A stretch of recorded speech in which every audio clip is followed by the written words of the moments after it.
नमस्ते सारस्वती देवे गौरवाणी प्रचारिणे निर्विशेष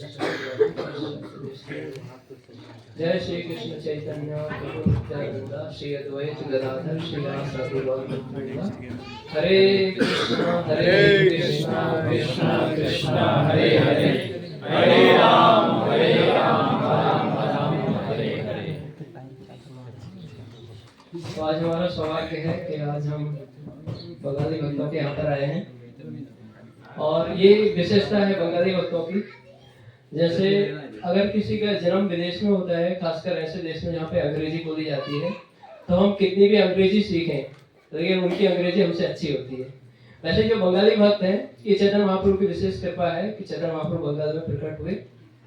तो भले ही उन्होंने भक्ति प्रारंभ में नहीं की है, लेकिन उनकी भक्ति हमसे ज्यादा है, बहुत प्रेम है उनकी भक्ति में।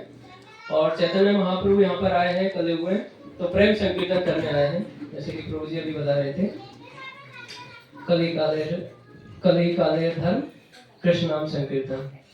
तो ये कृष्ण नाम संकीर्तन जो है चैतन्य महाप्रभु ने प्रारंभ किया था, तो इसको प्रेम संकीर्तन भी बोला जाता है।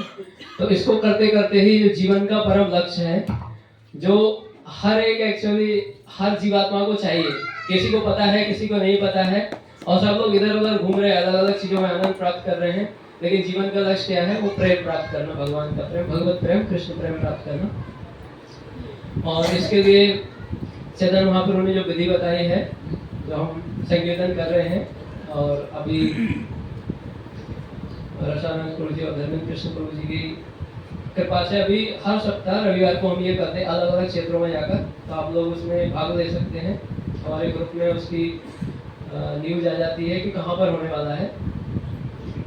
तो ये जो हरिनाम संकीर्तन है, इसमें और भगवान के नाम, भगवान का जो नाम है और भगवान में कोई भी अंतर नहीं है। तो भगवान का जो अवतार है अलग अलग रूपों में होता है।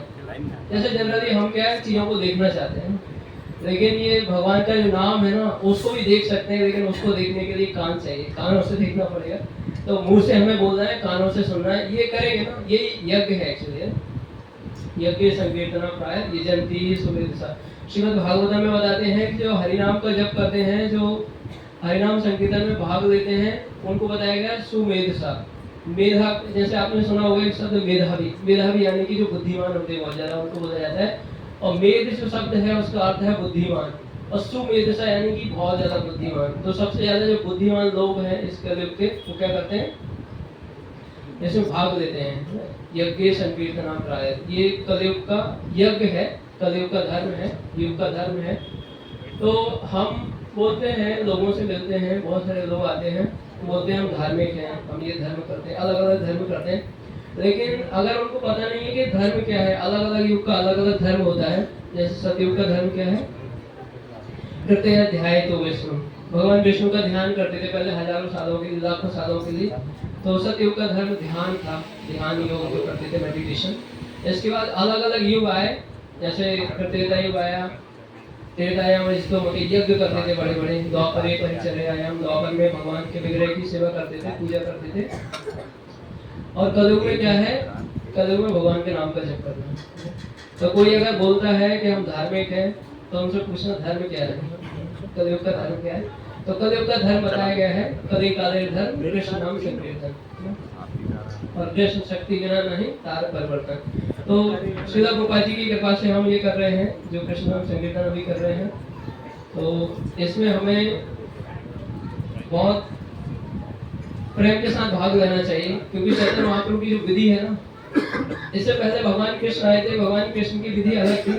त्याग की विधि भी बोल सकते हैं उसको, और शरणागति की विधि भी बोल सकते हैं, वैराग्य की विधि भी बोल सकते हैं। देखिए चैतन्य महाप्रभु की जो विधि है वो प्रेम की विधि है। प्रेम की विधि का मतलब है कि इसमें हम जो करते हैं वो पूरे समर्पण के साथ करना चाहिए, जो भी कर रहे हैं, तो उससे हमें जरूर ही लाभ मिलेगा। तो ऐसे एक बार क्या हुआ कि वेद व्यास जो है, आपको पता है सबको कि वेद व्यास जी ने जो सारे ग्रंथ हैं, वेद शास्त्र संहिताएं पुराण उपनिषद, इन सबका संकलन किया है। और एक बार संकलन कर रहे थे और कलयुग के उसमें आए, कलयुग के बारे में लिख रहे थे। तो कलयुग के बारे में जब लिख रहे थे तो गणेश जी लिखते थे, वेद व्यास जी बोलते थे। तो गणेश जी लिख रहे थे और वेद व्यास जी बोल रहे थे, और बोलते बोलते वो क्या कलयुग के बारे में बता रहे थे, कलयुग का युग कैसा होगा। जैसे अभी तो आप नहीं देख रहे, कलयुग के आने वाले समय में इतना खराब समय आने वाला है कि भविष्य पुराण में इसमें लिखा है कि माता अपने बेटे को इसलिए उत्पन्न करेगी ताकि उसको खा सके। मतलब सुन के ही आपको ऐसा लगेगा, लेकिन ये होने वाला है कुछ समय के बाद, क्योंकि अभी जापान चाइना ऐसे देश है ना, वहाँ पर जो छोटा सा शिशु होता है ना, उसकी हत्या कर देते हैं। उसकी हत्या करने के बाद उसको बेच देते हैं और कुछ लोग खाते भी हैं। तो ये सब चीजें उसमें लिख रहे थे भविष्य पुराण जो है, तो भविष्य पुराण में ये सब चीजें लिख रहे थे कि कलयुग का जो युग है, समय कैसा होगा, लोग कैसे होंगे, उनकी बुद्धि कैसी होगी और उनके जो कार्य कैसे होंगे, संस्कार कैसे होंगे। तो सब कुछ गलत ही आ रहा था। जैसे प्रभु जी बता रहे थे कलेर दोष मेरी राजन, मतलब सब कुछ गलत है, गलत है, गलत है। लेकिन वेद व्यास जी के ऊपर बीच में फिर नृत्य करने लगे, डांस करने लगे, ये सब करते करते डांस करने लगे। तो गणेश जी कंफ्यूज हो गए। गणेश जी ने कहा कि क्या हो गया, आप डांस क्यों कर रहे हैं? तो उन्होंने कहा है कि जो कलयुग भले ही दोषों की निधि है, लेकिन इसमें सबसे बड़ा वरदान क्या है, इसमें चैतन्य महाप्रभु आएंगे।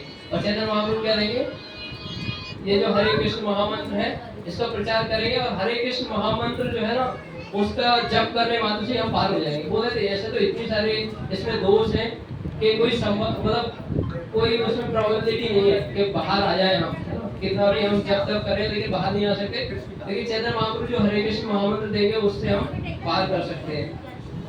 तो ये जो हरे कृष्ण महामंत्र है, इसमें और भगवान में कोई अंतर नहीं है। जैसे हम बोलते हैं हरे कृष्ण, तो ये राधा और कृष्ण है, राधा कृष्ण।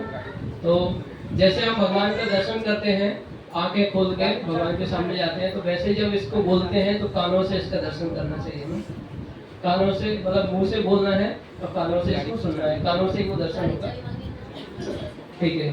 श्री प्रभुपाद की जय, श्री चैतन्य महाप्रभु की जय।